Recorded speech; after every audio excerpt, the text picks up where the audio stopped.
So, welcome back to Seasons of the Goddess, where we explore layers of who you are, body, energy, memory, and everything in between. Today's episode is a powerful one. We are moving through the idea that not everything you feel and have felt started here in this specific lifetime. Some of what you carry, the fears, the reactions, the patterns, may not be from this lifetime at all. So, today we're going to talk about what happens when pieces of your past lives, your multidimensional self, begins to surface, and how you can meet that with clarity instead of overwhelm and confusion. So, throughout the podcast today, you're going to hear us talk about some of our own personal stories, teachings, and real life experiences we've had with these topics. But you're also going to start to recognize what's from this lifetime and what's not, and how you can move through these moments with steadiness. So, please, before we go any further, if you feel inclined, we would love if you would give us a 5-star review, a like, and share with anyone who you feel may benefit from our podcast today. We don't get paid from this podcast, so getting the word out so we can share our wisdoms really is what we're all about, is just spreading the teachings. So if you wouldn't mind giving us a review at this moment in time, give a pause and come on back. We would be so grateful. So let's dive in today. Miriam, I'm going to pass it over to you. Thank you, Sarah. I'm so excited about this topic because it's one that's been showing up for all of us in various ways. Today, we're talking about past life bleed through. And I'm calling it past lives because that's what we're all used to hearing. But it's time to start shifting our thinking around this because the concept of time is exactly that. It's a concept. And so past, present, and future are all happening in the current moment. This is the quantum field, the quantum reality. And so there is no distinction. So all of the selves, all of the parts of yourself that exist are all concurrently existing in this moment. And I keep doing this with my hands, this kind of accordion motion, because one of my favorite ways to understand the concept of past lives and the quantum field is by imagining an accordion file that can be expanded or contracted.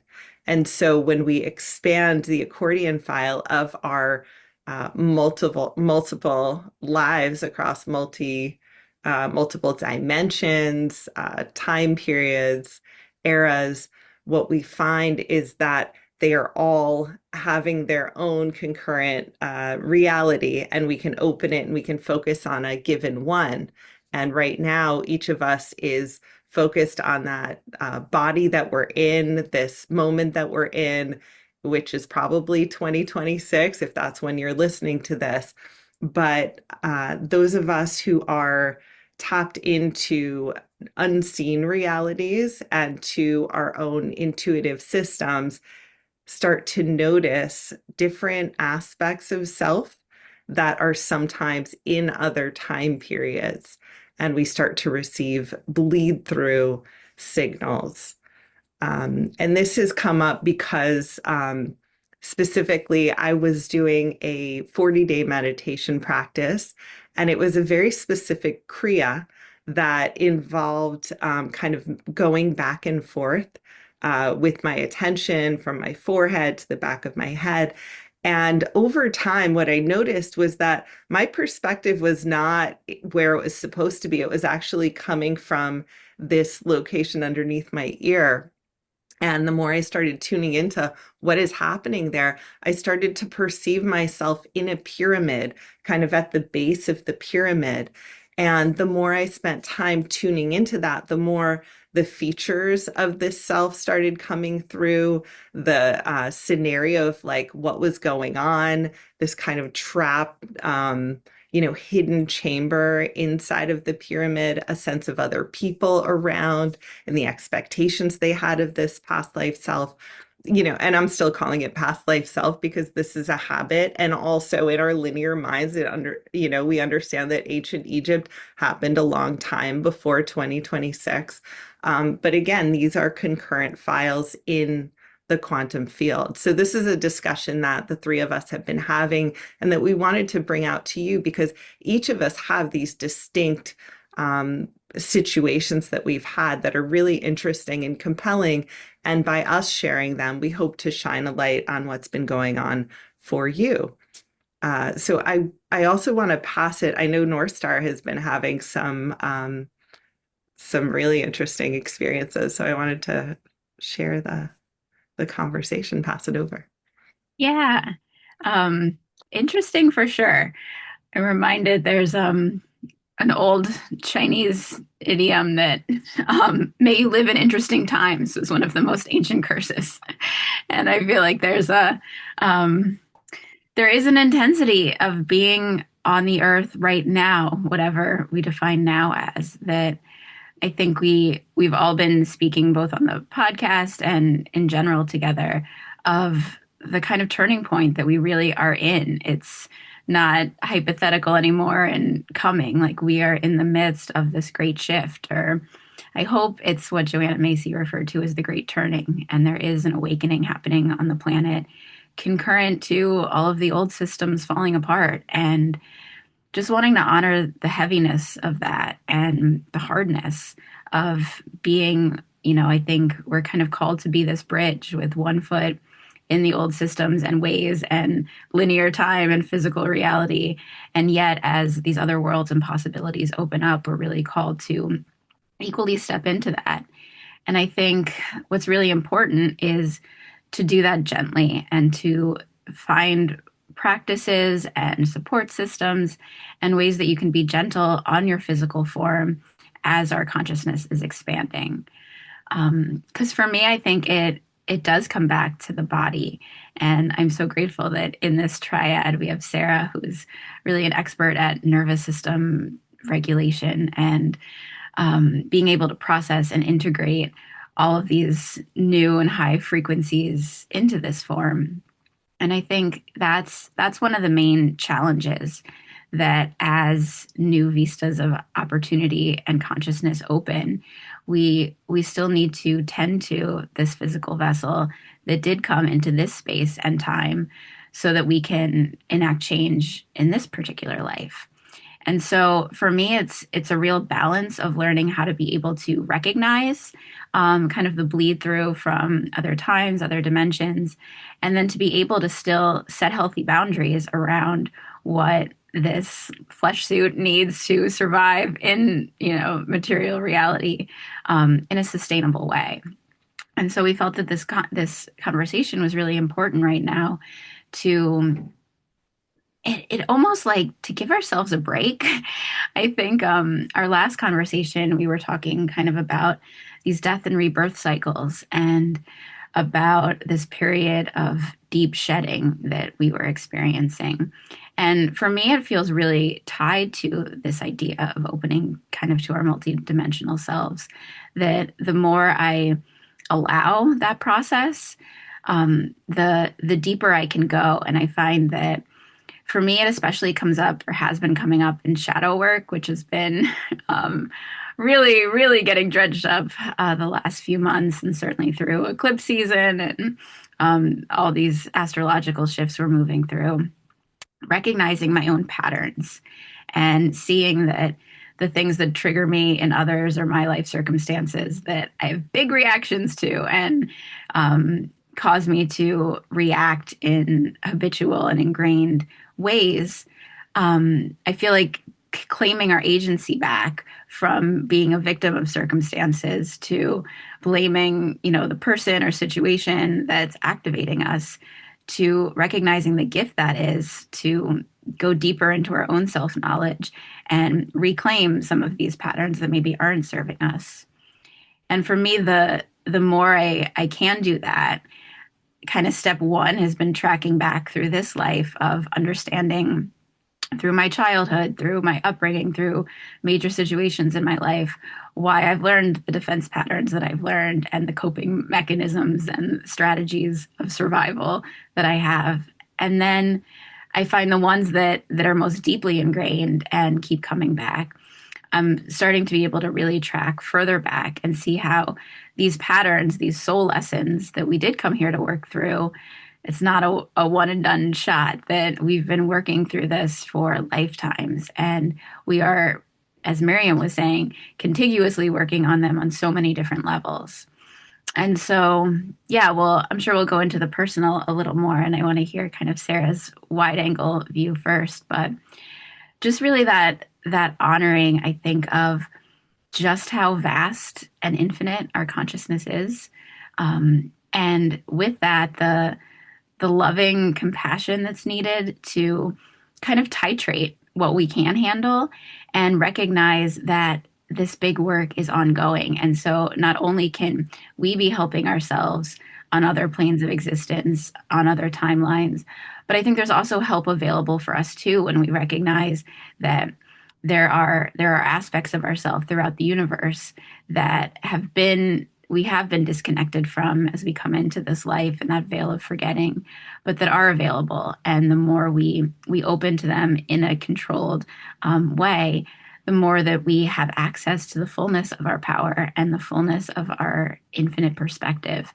And the last thing I'll say in this moment, just as we in this podcast really strive to be real and transparent, that I'm in a death portal right now with my beloved dog. And I find that when we're in that intimacy at end of life and everything becomes really clear, the veils also become really thin. And I notice both kind of the ghosts circling around and that way in which all the loss that we experience in our life is so tightly woven to all the other losses. And at the same time, as I learn to really be present with that and the preciousness of each moment, I also, in that kind of thin liminal space, those ghosts of, other beloved pets and beloved humans and ones are also so present. And there's a heightened reminder for me right now as I prepare to say goodbye in this form to a beloved companion, this deep knowledge that this is not the first time we've journeyed before, and nor will it be the last. And so there's a loosening, I think, of our attachment to form, and even a loosening of the urgency of figuring it all out right now when we recognize just how long this story is, that is our soul's evolution and journey throughout space and time. And so for me, the topic is extra tender and also extra really important. Um, yeah, I think for all of us in this moment when things feel so intense and there's so much suffering in the world, and you know the horrors are being revealed almost beyond our comprehension, when we can loosen that grip to this physical reality as the only reality, and recognize that as all of that comes to light and to the surface and breaks apart, there's also an opening for uncomprehendable beauty and healing and other possibilities. And so to really hold that door open, yeah, to what we even think we know, who we think we are, and what we think this is, I think is actually really liberating. Um, Yeah, absolutely. And I love that you mentioned about other familiars and loved ones circling around North Star as you're in this portal of death right now and transition. And you know, when you were saying that, it kind of reminded me that not only does death create new timelines and how they're never truly leaving, they're just leaving their physical body, but also new decisions create new threads of reality. And how similar that actually is. For the first time, I'm like, oh, that similarity is very evident, right? When we feel someone's energy still within our space, even though we've made a decision in our lives, whether it's to end a relationship, we can still feel the energy within our home if they were there for many days, many years prior, just as when we move through a portal of leaving our physical meat suits or our animals passing, they're still, their spirit, their energy is still within our space. And it's just tuning to that different radio frequency because the frequency they were at is no longer their current frequency. So being able just to tune in, especially as those veils are very thin, especially in today's world, those veils are very thin, I think is such a gift that we can all tap into to know that they're still with us as we move forward. They're just coexisting on a different plane, a different reality. And maybe now they're running free or fishing by the river or whatever that loved one, be it animal or a human, desires. They're in this different reality. And I think that's the beauty that we sometimes forget within this work of shadow work and dissecting our triggers and really moving into these realities which aren't physically laid out in front of us where we can see tangibly, and having that trust and that inner knowing that these things do exist, these planes do exist. And like, just to reiterate what you've both spoken about is like past lives. They're not really past lives at all. We've been programmed to believe there's a past, present, and future when really it's all coexisting. They're just running parallel to each other. Like Miriam, when you said about the accordion, they're all running parallel and simultaneously.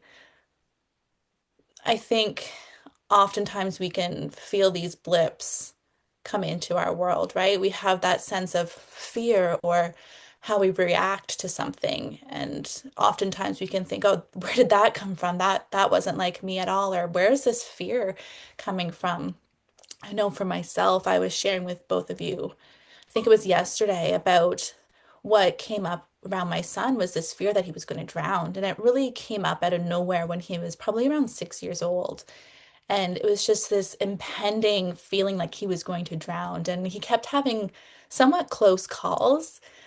And I found that it wasn't just me having this fear, it was other people in my world that were also having this fear. My daughter started to have this fear that something was going to happen to him.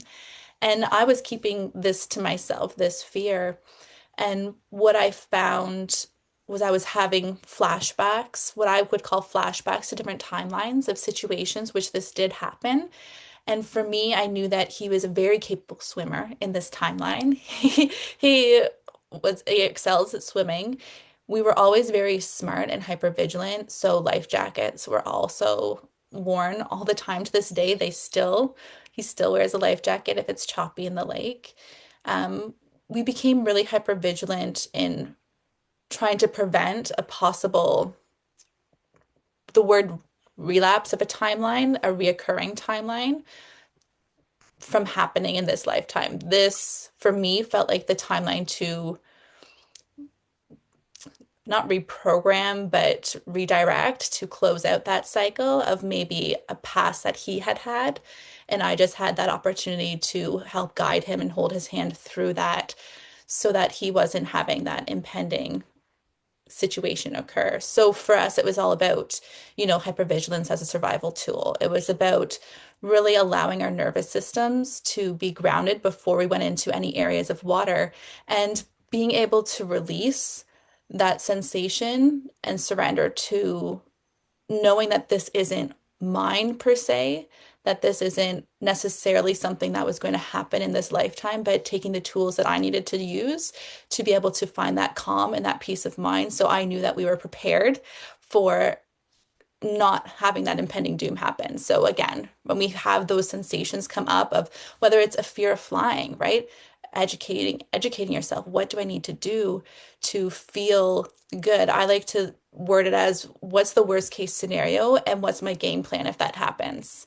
What can I do to prepare myself for my worst case scenario? And that's something that I've used in every single flashback or situation so that I can then move through.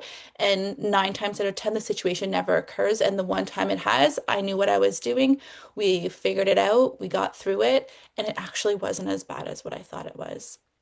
But being able to use tools and logic to move through it in combination with the wisdoms of channeling and seeing and sensing, I think is our superpower when we're in this work, and being able to dissect, as I do in client sessions, okay, where is this coming from? Is it coming from something that is happening right now in this lifetime? Or is it something that happened maybe 300 lifetimes ago? And it's just coming back up because maybe you're cohabitating with common people that you cohabitated with back then. And so it's bringing up these cycles and energetics again.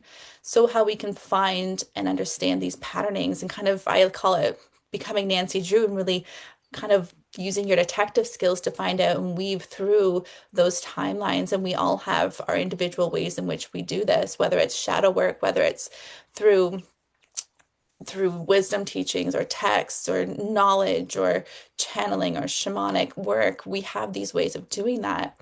And so I think being able to sit with yourself and kind of like you were saying, North Star, like the breathing, the regulating is super important. And being able to tap into those tools for us and slowing our body, slowing our breath, not forcing an immediate reaction, which we all tend to do when something scary happens. It's immediately like, no, like it's resistance.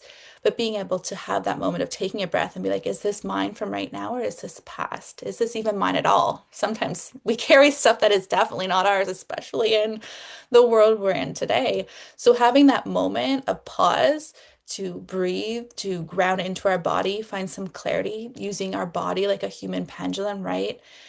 Is it pulling forward as a yes? Is it pushing away as a no? Is this mine? Yes. Okay, let's then go to that next step. Is it from mine in this lifetime? Yes. Okay, let's get curious.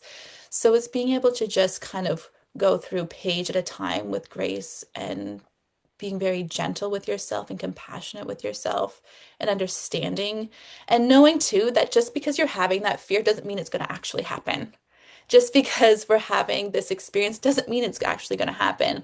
It might just be presenting as something that needs to be cleared up so that you can then take off a backpack of fear or guilt or whatever that shows up as in that backpack, and you can take it off and then move through life a little bit easier. So then you don't have to deal with that in maybe your next life if you believe in reincarnation. So, being able to use certain tools is really great. And I think Miriam, you have some great tools too that you use in your practices, do you not, to navigate these these fears and these very real parallel realities that come up into our current reality?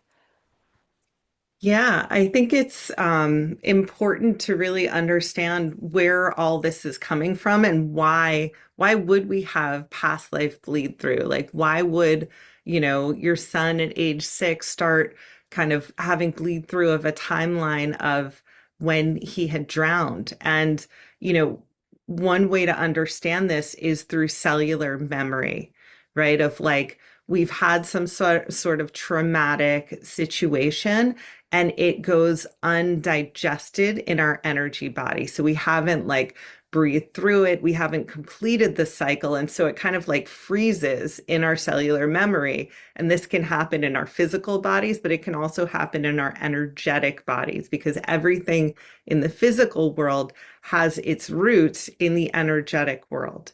So when we're playing Nancy Drew and when we're looking at where did this come from, we can find these unresolved incidents, traumas, lifetimes, death cycles that need to be met and consciously overcome or released, or I often think of it as digested, right? Undigested trauma versus digested of I've felt the things, I've allowed myself to move through this and come out on the other side so that I've resolved and closed that cycle.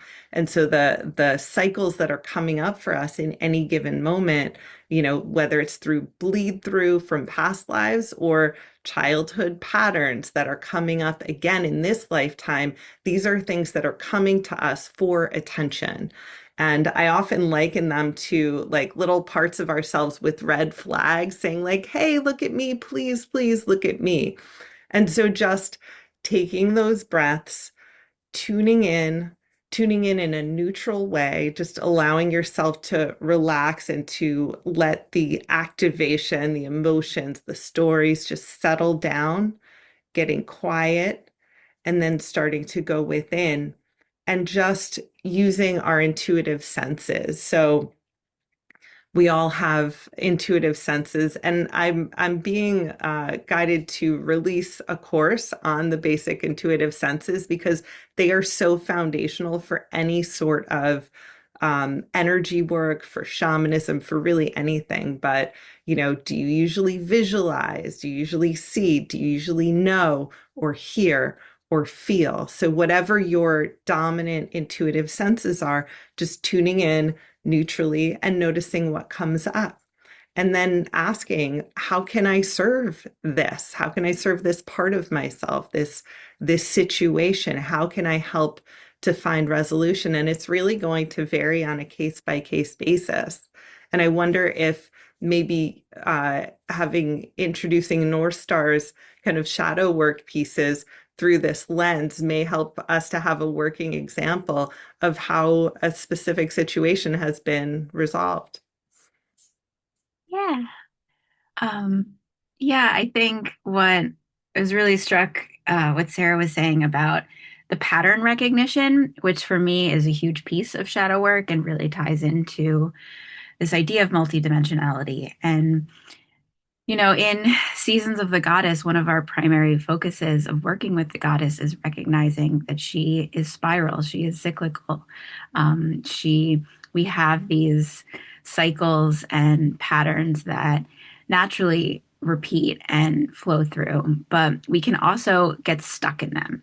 Like the difference between kind of a closed loop versus that spiral that's always passing through similar seasons and phases, and yet on a trajectory of growth and evolution. And so I've noticed that I think these bleed throughs are happening personally, and then we are in that collective moment where the kind of boundaries of consensus reality are starting to crack open. And even like the Mandela effect for me is this kind of huge affirmation that the timeline is not becoming as fixed as it has been, and there are these kind of fractures within within what we thought material reality even was. And so for me, I think kind of the evolution of just my journey in energy work and soul work is starting to recognize. I have a dear friend that calls this Earth School, and I really love that. I feel like it takes some of the pressure off. We were born into a culture that's so success oriented, and there's this deeply ingrained belief that we're trying to win. I don't know if anyone else feels that. Like we're here and we better get it right and we better accomplish something, and to shift kind of that from the doing to this opportunity to learn, and that often we learn through the hardships, through the mistakes more than the successes. And so to really allow and even embrace everything that's coming up in our life, both the direct and immediate, and this opportunity to feel into the wider and larger, that this is the potential for our growth. And so as we start to allow that and tune into what are the patterns in my own life that I see, if I don't learn this lesson, it's going to come back again and again and again, whether it's a relationship dynamic or a situation at work.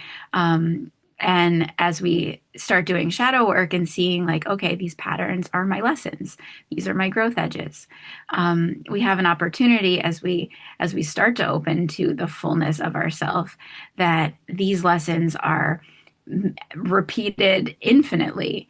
And I think there's been a situation in this Earth School for quite a while, perhaps with some intervention from some beings who would like to keep us in that state of forgetting, that veil of forgetting I mentioned when we come into physical form has felt very thick. And the kind of tragedy of that is that each time we come into a body and have this gift to get to learn real quick when we're when we're in the intensity of physical experience and material reality, we forget that it's not our first rodeo, and that our soul has actually been in this school many times before. And when we can open and have access to, actually, this pattern that I'm repeating in my own life is a deeper pattern. And for me, the more I try and work with those kind of larger bleed throughs, it's really interwoven for me with our ancestral stories as well.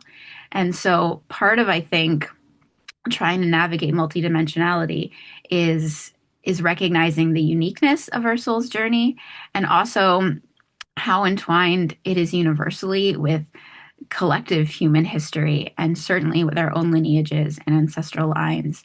And so a way in too, and for me, just starting to do ancestor work has, kind of, I feel like the first step to getting to past lives was recognizing how much my mother's story and my grandmother's story and my great grandmother's story also live in me.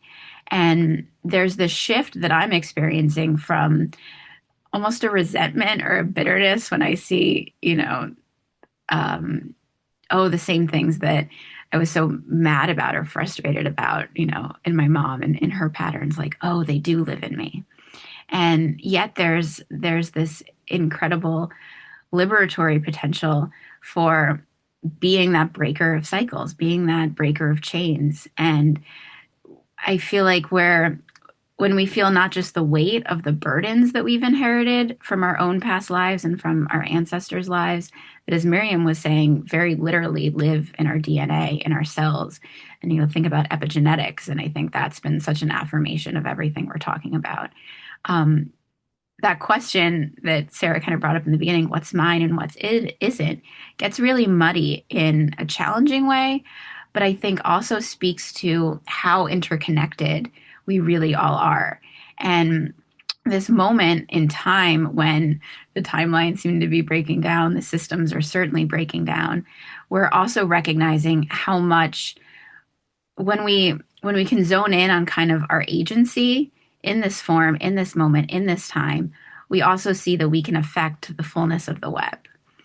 And so when I finally move through a pattern I've been stuck in for maybe many lifetimes, and my ancestors have been, that we can heal backwards and forwards. I both don't pass that on to quote unquote future, but there's also a healing throughout the past because we are, all part of this one consciousness that fractures in order to be able to work out these stories and issues in relationship.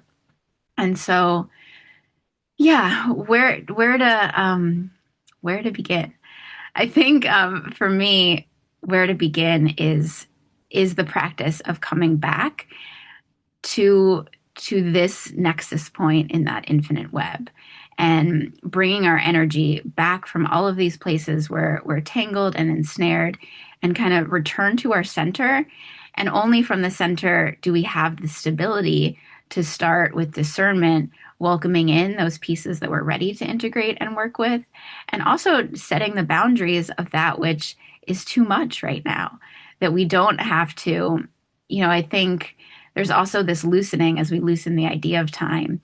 We loosen that urgency to fix it all, to figure it out, to be fully realized right now, and to be patient with ourselves. If we accept that this is an infinite journey that has no beginning or end, we can really be in, just like, the lesson of the death portal, that impermanence is also such a gift because it brings the gratitude of each moment and what we do have control over in the midst of so much that we don't. So maybe I'll just take a moment and kind of guide us in a really simple practice to kind of come back and start to situate ourselves within that swirling web that's been really helpful for me. Does that sound cool? All right. So I'm going to invite all of us, unless you're listening driving, then do this later.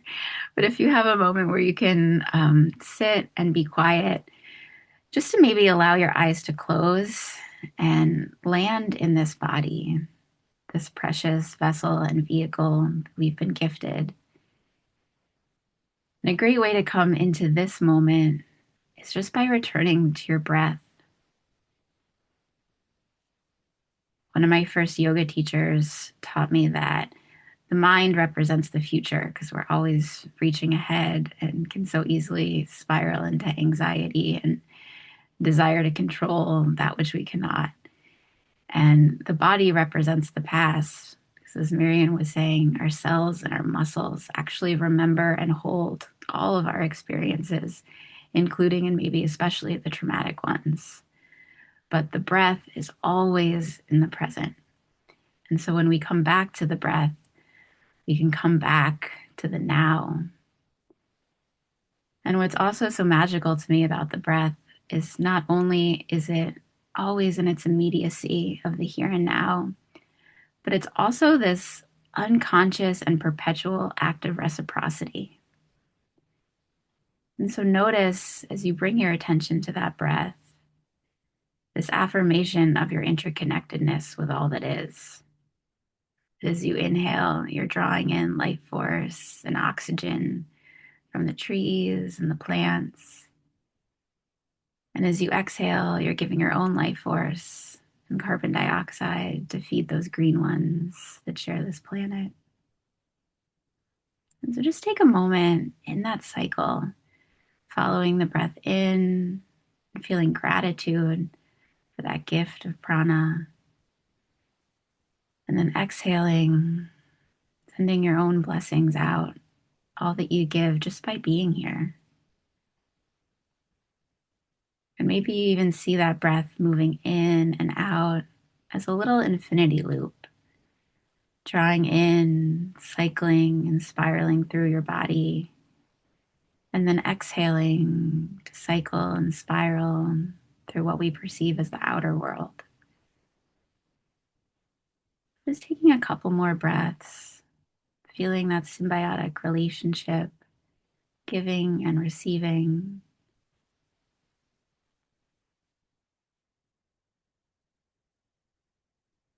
And then start to notice the difference between that life force energy as you take it within you to how you perceive it as it exits your body and starts to dissipate out into the environment. And as you notice whatever subtle awareness is, start to discern those boundaries of inside and outside.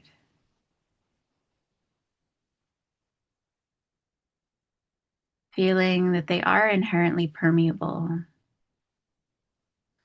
And yet, with our attention, we can start to solidify a little as needed. And so, maybe first feeling the boundaries of this physical form. Just noticing your body sensations, the feel of the clothes on your skin, maybe the chair beneath you, the temperature of the air. And sending some gratitude to this meat suit, this sometimes awkward, often silly, fallible, fragile, and yet precious vessel that we have to experience, to touch, to taste, to see, to smell, to feel, to love. And infusing every cell of this physical form with that gratitude for all that it's carried and all that it's suffered, it has gotten you through every challenge of this life, every loss, every hardship. You have navigated in this vessel. So just feeling that gratitude really lodge itself into every fiber of your being, sending love that in this moment, in this timeline, we have this gift. I'm going to invite you to then draw your attention into your heart center. And this heart center is the portal. This is the place where so many teachings and traditions believe that that divine spark of Godhead, Goddess, the all that is, fragments to become form and exists in you as that guiding light. So maybe even bringing your hands to your heart, feeling that portal of the infinite made manifest in you. here and now. And maybe that looks like a spark or a flame, feeling the light of infinite consciousness residing within your center. And as we continue to breathe deeply, I invite you to start to expand that light out so that it becomes bigger and brighter, becomes like an orb of light. It grows and radiates until it surrounds the wholeness of your physical form. And in whatever way you see or feel or know, trust that you are encapsulated in this light and let it expand so that it fills your entire auric field with this light of the divine, of the infinite. And when you feel that your whole field, your whole energetic body is encapsulated in this light, I'm going to invite us to set the intention that this becomes a protective barrier, a shield. You can place kind of a mirrored sheath around this egg that we find ourselves in. And we have the agency to set the intention around our field of what we're allowing in and what we're sending back that is not ours or we are not ready to work with. And so, recognizing that with our intention and this permeable barrier of our own energy, we can first start to expel and let dissolve in that light any attachments, any picked up energies or burdens that are actually not ours. And calling in the power of Mama Gaia always and ever underneath us to open her arms to accept anything that we're ready to release. Just letting that light dissolve and let it drain out of our auric field back into the earth to be recycled, to be composted. Give yourself a moment to really clear this field to the best of your capacity.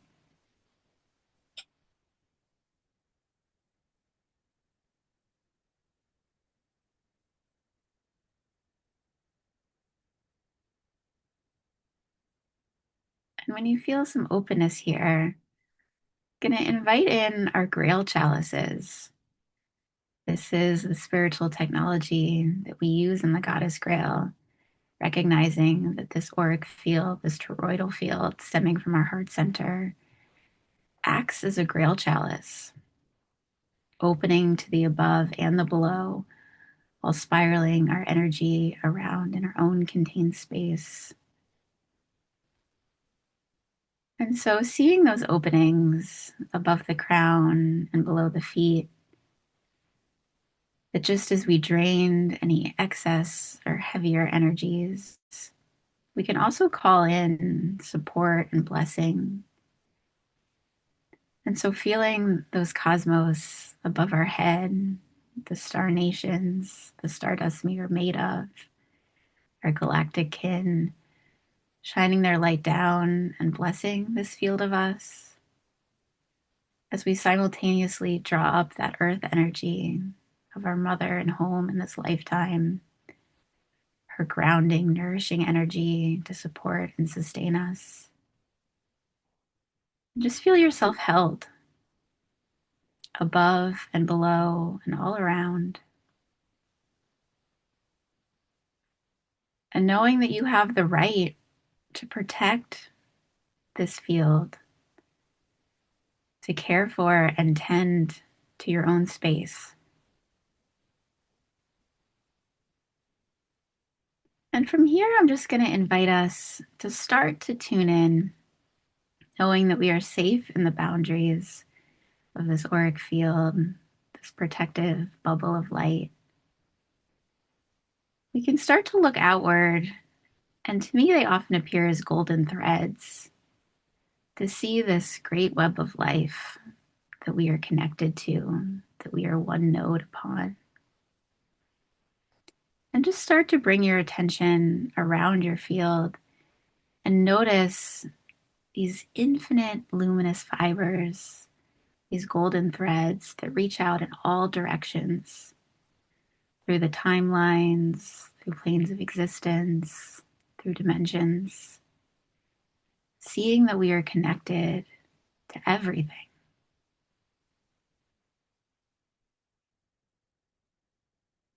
And maybe you notice that some are brighter, some are thicker, some feel really charged.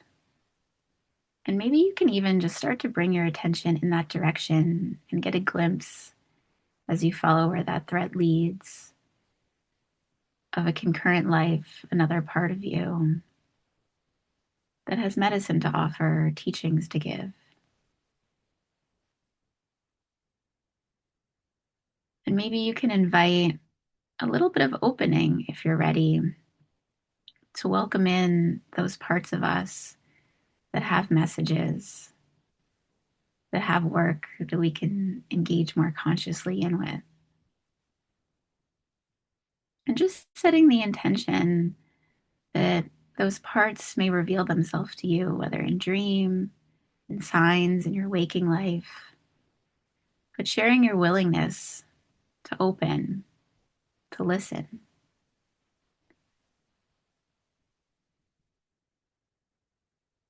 And then also noticing that maybe there are places where you feel uncomfortably pulled, tension or tightness, threads that feel maybe tangled or knotted.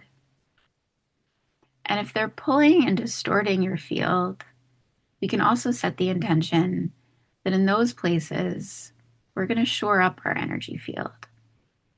And we're going to wait until there's clarity and capacity to work with some of the more challenging or unripe pieces.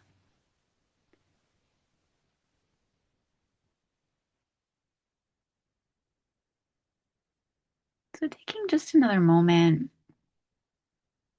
to do this little scan of your own field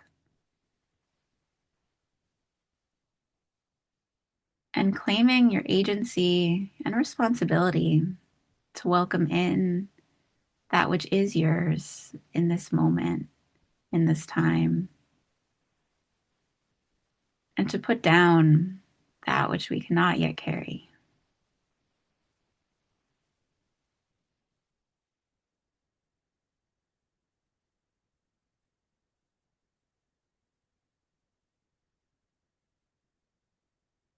And knowing that your consciousness is powerful, can set these boundaries, can choose with discernment what we are engaging in, what we are allowing into our energy body. I invite you to take just one more moment, letting those first visions of the threads that connect us start to fade as we come again back into our heart center and feel this protective bubble strong and secure, holding us and containing our energy in this moment, in this body, feeling that support ever all around and available to be called upon.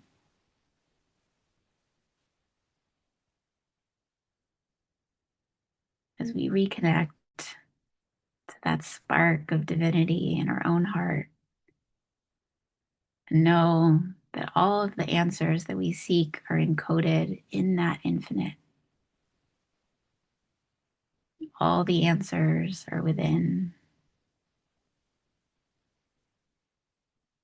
Trusting and praying that they reveal themselves in their own time, outside of time.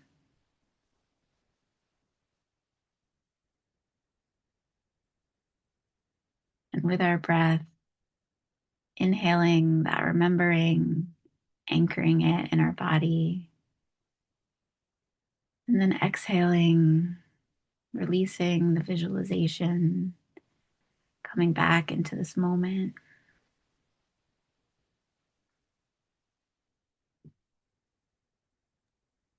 Welcome back. That was beautiful. Thank you so much, North Star. Thank you.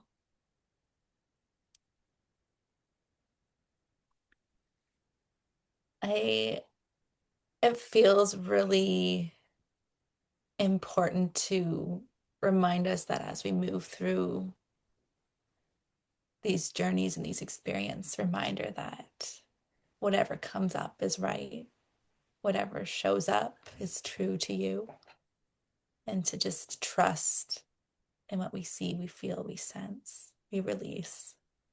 I feel like I have nothing. I'm just like in this state of like, ah.